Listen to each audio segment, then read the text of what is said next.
시대가 변하고 기업의 상황이 각기 다르기 때문에 평가 방식 또한 많은 변화가 있었다고 생각하는데요. 현 시점에서 기업이 추구하는 평가 트렌드와 또 가장 이상적인 평가 방식은 어떤 게 있을까요? 기업에서 일 잘하는 사람을 평가하는 방식은 뭐 여러 가지 형태로 변해왔지만 이제 뭐 정리를 좀 하자면은 근무 평정이라고 해서 평정 기법을 사용을 해서 구성원들을 평가하는 방법을 사용한 적이 있었습니다. 그래서 레이팅을 해서 근무 태도를 가지고, 주로 성실성이죠. 근무 태도를 가지고 근무 태도가 좋은 사람이 일 잘하는 사람이다 해서 평정 기법을 사용한 것이 있었고요. 그게 한 80년대 말 90년대 초반까지 사용이 되었고, 그 이후에 이제 인사 고과라고 해서 고과 기법을 사용한 적이 있었습니다. 그래서 그 사람이 맡은 일, 즉 역할 수행을 하기 위해서 가지고 있는 능력, 이를테면 뭐 직무 지식이나 스킬이나 경험이 얼마만큼 뛰어나냐를 보고 그 사람이 일 잘하는 사람이다라고 평가를 하는 기법이 고과 기법이라고 하는 것이죠. 근데 기업들이 이제 2000년대 들어오고 특히 뭐 리먼 사태 이후 대개 한 2010년을 전후로 해서 기업들에서 구성원들을 평가하는 방식은 그 사람이 얼마만큼 성실하냐 혹은 그 사람이 얼마만큼 능력이 있느냐라고 하는 인적 특성 혹은 자질 특성에 대한 평가보다도 그 사람이 수행한 일의 결과물이 얼마만큼 가치가 있느냐, 그 사람이 행동한 행위의 결과물이 얼마만큼 가치가 있느냐, 즉 가치가 있다라고 하는 것은 그 사람이 소속된 상위 조직의 성과에 얼마만큼 기여했느냐를 가지고 따지는 방식을 우리가 평가 기법이라고 그럽니다. 그래서 인사평가 그러면은 대개 그 사람이 수행한 일의 결과물, 즉 성과가 얼마만큼 상위 조직의 성과 창출에 기여를 했느냐, 이게 성과평가죠.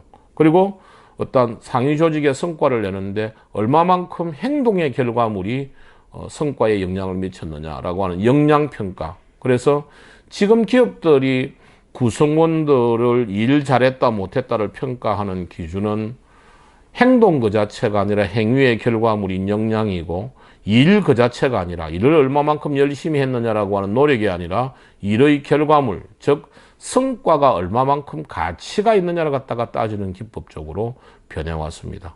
그래서 지금 대부분의 기업들은 그 사람이 얼마만큼 열심히 노력을 했느냐, 그 사람이 얼마만큼 착하냐, 그 사람이 얼마만큼 과정에 있어서 정당성이 있느냐라기보다도 결과물이 얼마만큼 가치가 있느냐를 가지고 따지는 이러한 평가 트렌드 쪽으로 발전하고 있습니다.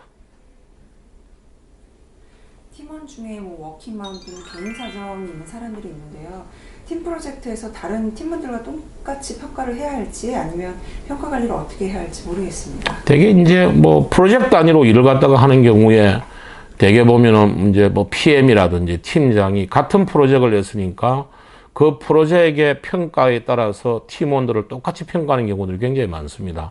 그런데 그 프로젝트 자체에 대해서 그 프로젝트가 잘 됐다라고 하면은 PM을 맡은 사람이 그 프로젝트에 대한 책임을 지는 것이고요. 그 다음에 그 프로젝트를 수행하기 위해서 그 프로젝트를 구체적으로 각각 개인별로 어떤 역할과 구체적인 결과물들에 대한 책임을 맡았느냐, 그 역할과 책임의 기준을 가지고서 평가하는 것이 올바르죠. 그래서 프로젝트 자체를 조직 평가하기보다는 그 프로젝트를 이루어내기 위해서, 달성하기 위해서 개인별로 어떤 일을 했고 그 일의 결과물을 무엇을 책임을 져야 되는지에 대한 기준들을 사전에 합의하고 그 기준을 제대로 실행을 했는지를 가지고서 평가하는 게 낫죠. 근데 대개 프로젝트 단위로 일을 할 때 보면은 어샤어샤 하면서 뭐 팀장이나 혹은 TF장이나 혹은 뭐 PM들이 매주 혹은 매일 그 프로젝트를 하기 위해서 그때그때마다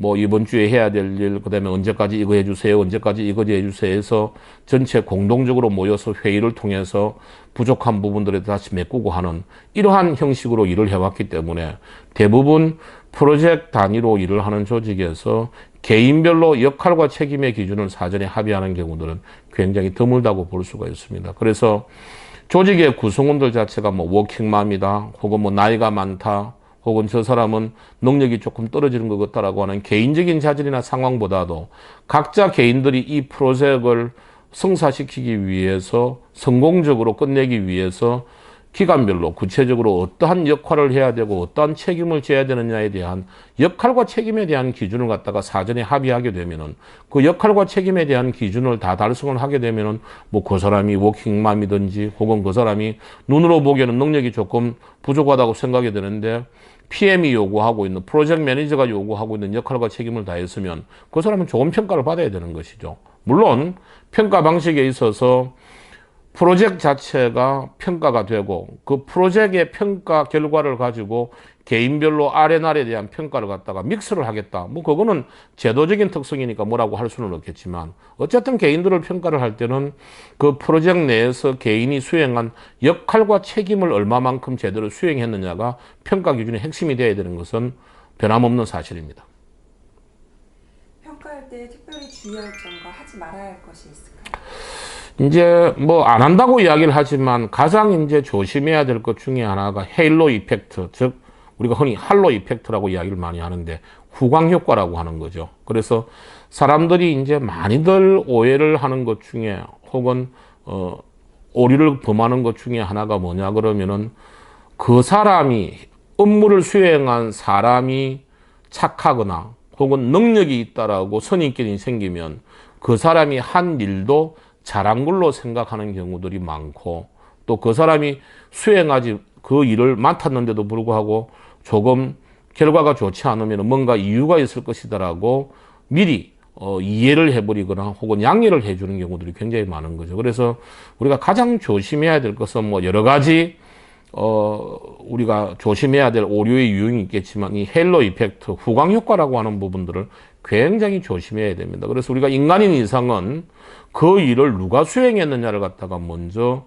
보고 그 수행한 사람의 특성을 기본 바탕으로 해서 그 사람이 수행한 일을 갖다가 평가하는 경향이 강하기 때문에 사람과 그 사람이 수행한 일은 철저하게 분리해서 객관적으로 평가하는 것이 굉장히 중요합니다. 그런데 일반적으로 뭐 우리 사회에서 일어나고 있는 여러 가지 사람들에 대한 평가들이라든지 그 다음에 기업에서 일어나고 있는 인사평가의 문제에 있어서도 여전히 객관적으로 공정하게 평가를 하라라고 이야기를 하고 있지만 그 평가에서 가장 많이 나타나고 있는 오류의 가장 큰 저변에는 헬로 이펙트라고 하는 후광 효과가 즉 사람 중심의 평가 방식이 굉장히 큰 오류의 한 원인으로 작용하고 있는 것들이 사실이라고 볼 수 있습니다. 그래서 이 부분을 특히 우리가 주의해야 될 필요성이 있죠.